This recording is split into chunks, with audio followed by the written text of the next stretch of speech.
My daughter Marcy was in 8th grade when the school suggested she join a support group for girls without moms. Technically, Marcy had one, but hers was living in Brussels with a Belgian guy she'd met in a sushi bar in Asbury Park. It sounded like a good idea until the faculty advisor explained that Jane, the group's leader, was a former adult actress training to become a therapist. A porn star? Really? He assured me that Jane's colorful past was well in the past, and that her life experience prior to acting might allow her to better connect with the girls. Plus, she'd been fully vetted by the LAUSD.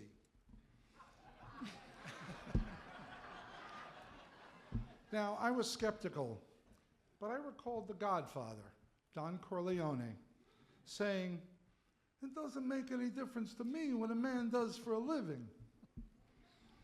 So you're saying it's like having an ex-con steer at-risk kids away from crime? Exactly, he said. Only in LA. It was 1999. I was a single dad struggling to maintain my career while caring for Marcy, 10-year-old Alex, and 8-year-old Brian. So how did I end up here? Well, after 15 years, my ex decided she'd married too young and divorced me.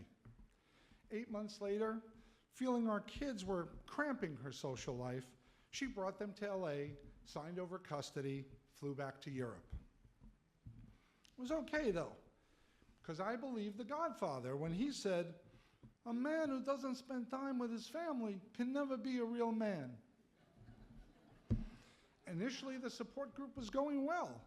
Marcy missed her mom, but she felt bad for the other girls, whose absent moms were dealing with illness, drugs, or prison. But soon I started to become concerned.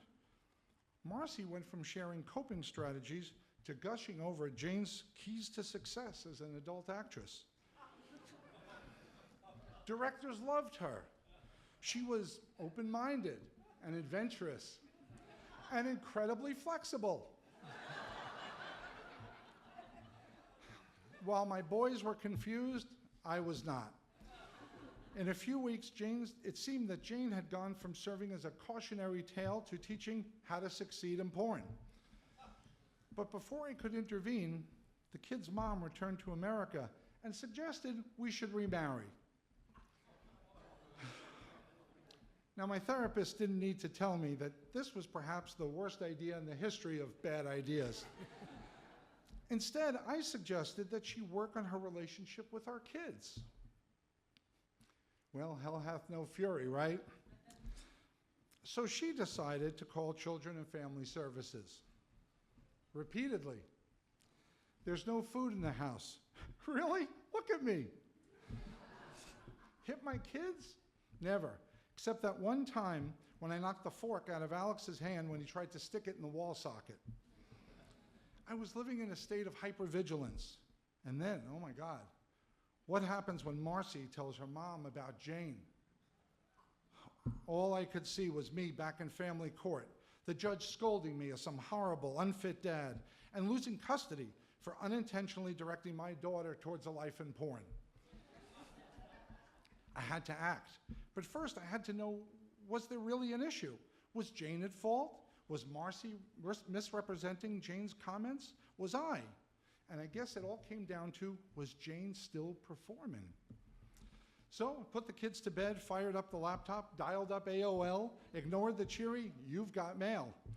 Typed Jane's name into Yahoo, pressed enter. Oh my God, hundreds of results. Yes, I recognized her. Hey, look, I'm not a prude, okay? I'll admit once, accidentally of course, I saw some porn. But who looks at the credits? Now, it was possible that the many, many sites featuring Jane could be doing so without her permission. I mean, was that really Jane's underwear for sale? Was she the one reading the custom bedtime story? There was no way for me to know. But then I came across the site for the upcoming AVNs, the Adult Oscars, promoting both Jane's appearance and her new movie. There it was. She was still making porn. I was stunned and angry. I mean, I only did a quick online search. Okay, maybe I spent a little time looking at the pictures, but still. The school assured me she'd been fully vetted. So the next day, armed with a stack of printouts, I marched into the principal's office. We need to talk. He summoned the faculty advisor, and I presented the evidence. The principal buried his head in his hands. Oh, I don't know what to say. We really messed up. The advisor asked, are we going to need to fire her? The principal shot back, obviously, and she might not be the only one fired. Then he looked at me. So what happens now? What do you mean, I asked. Are you going to go to the superintendent? Are you going to sue? Because if you do, we'll both be fired. Oh, no. Look, I'm just trying to protect my impressionable young daughter and my custody. I don't want to ruin your career. Yet again, heard the Godfather.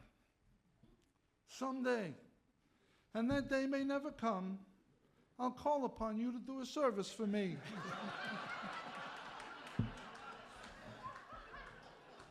But until that day, consider this justice a gift. Oh, thank you for being so reasonable, Bob. I really owe you one. Flash forward 1 year. My ex remarried. The kids returned to New Jersey. But surprise, surprise, that marriage lasted 4 months. And now Alex wanted to come back to LA. The problem was, once he'd left, he lost his slot in the gifted magnet program he was in. The school he was to attend said there was nothing they could do. My only option? A principal who owed me a favor. The next morning, I walked into his office. As I shook his hand, I saw the color drain from his face. Bob, what brings you in? I explained the situation. I need you to admit him to your gifted program. Oh, I'm sorry. I have no control over that. You know, it's all set by downtown. Last year, you said, I owe you one. This is the one. He got very flustered. Come on, Bob, now that's old news. Now, if you're thinking I heard the Godfather saying to me, make him an offer he can't refuse, you're damn right I did. I said, really? Because I'm betting it wouldn't be old news to the LA Times. You wouldn't. You keep your word, and I won't have to. Now, I'm happy to report that Alex embraced the opportunity, eventually graduating first in his college class. And understand, I really didn't enjoy making the threat. But see, as a dad, you wear many hats: tutor, medic, advocate, sometimes even godfather. Whatever it takes to go the extra mile for your kids. Thank you.